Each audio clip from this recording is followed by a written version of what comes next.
Kuri uyu munsi tariki 12 Kamena 2025, inyubako yahazwi nko kwa Makuza mu mujyi wa Kigali rwagati mu karere ka Nyarugenge.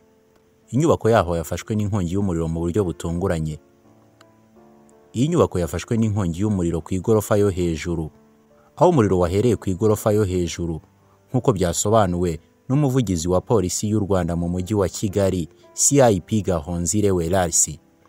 Umuvugizi wa polisi y'u Rwanda mu mujyi wa Kigali yavuze ko iyi nkongi yavuye kuri floor yo hejuru itewe na tanks zitwara amazi ashyushye, aho izi tanks zaje guhura n'ubushyuhe bukabije nuko zigateza inkongi y'umuriro.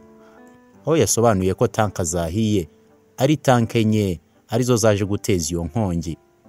Gusa kubw'amahirwe polisi y'u Rwanda yabimenye rugikubita, iza gutabara bwangu, nuko ishami rya polisi rishinzwe kuzimya inkongi y'umuriro ndetse no gutanga ubutabazi yaseruka bwangu, nuko inkongi irazimywa. Yasobanuye ko hifashishijwe za kizimyamwoto cyangwa se izo bakunze kwita fire extinguisher.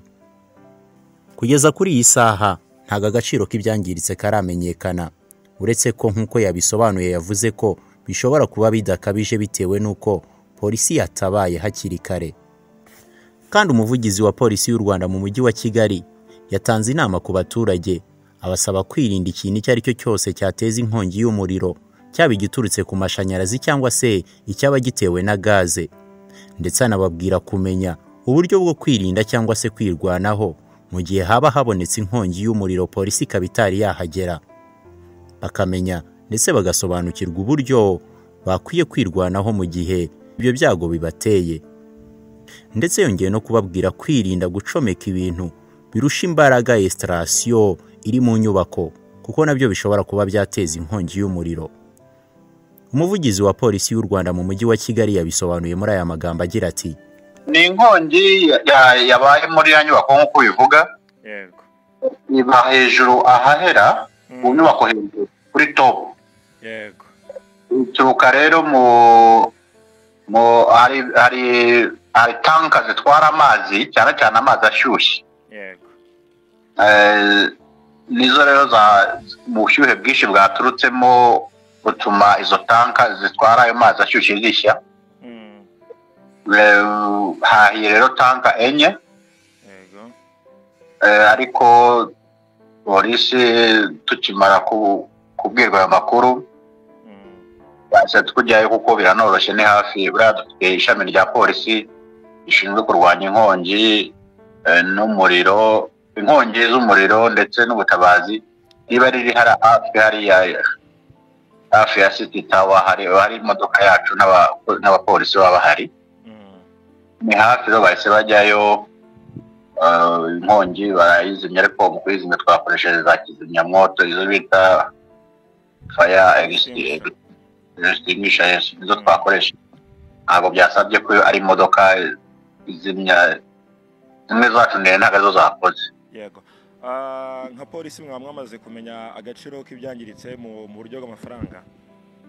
Nibyo twaro dukorana n'abakozi baho, kubera ko twebwe ntabwo tubimenye, kubera ko bisaba kuba turi kumwe n'abatekinisiye baho, ngo babasha kutubwira ibyangiritse, kibura ngahe, kikora gute, nibo babitangariza.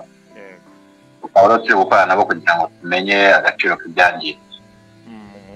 Ariko ku jisho rireba ntabwo hangiritse ibintu byinshi, ko umuriro wazimijwe hakiri kare cyane, turafata no mu bindi bice by'inyubako.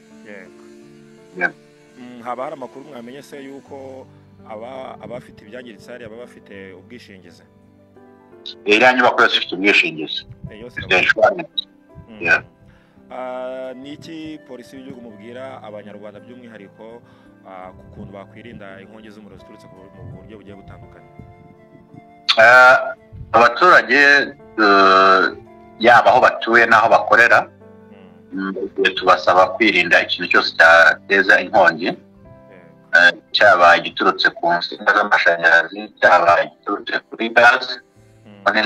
Ni nazo mpanuka z'umuriro ahanini dukunda kubona, ziturutse ku mashanyarazi, installation yenda zishaje cyangwa zifite ibikoresho bitagezweho, cyangwa se zacometsweho ibintu zidahwanije n'ubushobozi bw'iyo installation inama yo guhora basuzuma bareba installation bimeze bite ese nta insinga zakobotse ku buryo zateza umuriro ku buryo zikoranye zateza circuit icyo tugikangurira abaturage tunabakangurira n'uburyo nanone bwo gukoresha gaz yaba aho ziterekwa mu nzu yaba uko zicomekwa ibyo byose tubakangurira kubikora kubimenya no guhora babisuzuma. Icya kabiri kinacyo kirakomeye tunabagira inama rero yo kumenya uburyo iyo nkongi iramutse ibaye bashobora kwirwanaho mu buryo bwo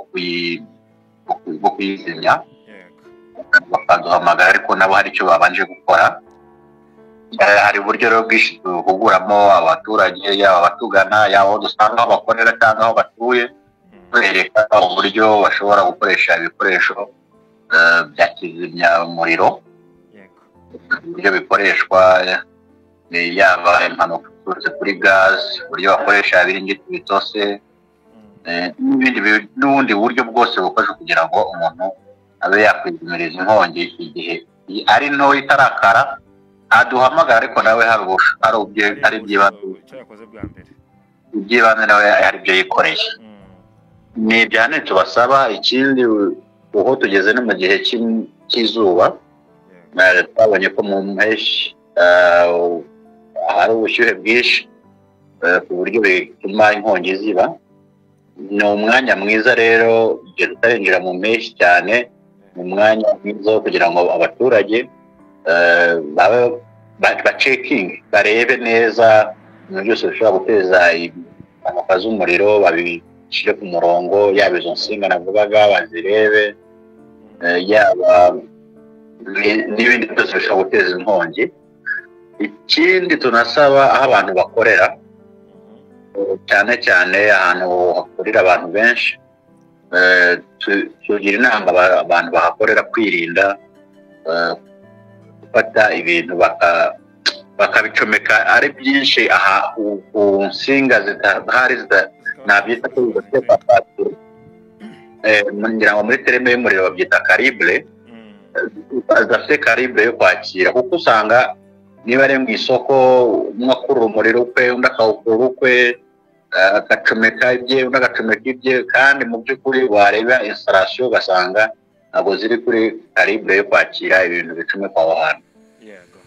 Ngira ngo twagiye tubona ahantu hamwe hagiye haba inkongi yaba mu Gaciro ka Gisozi usangaga inzu n'imwe barubakaho utundi tuzu ku ruhande bakarahura imiriro bagacomekamo mu by'ukuri ugasanga installation y'ino hantu yarengeje ubushobozi bitewe n'ibintu bicomekwaho.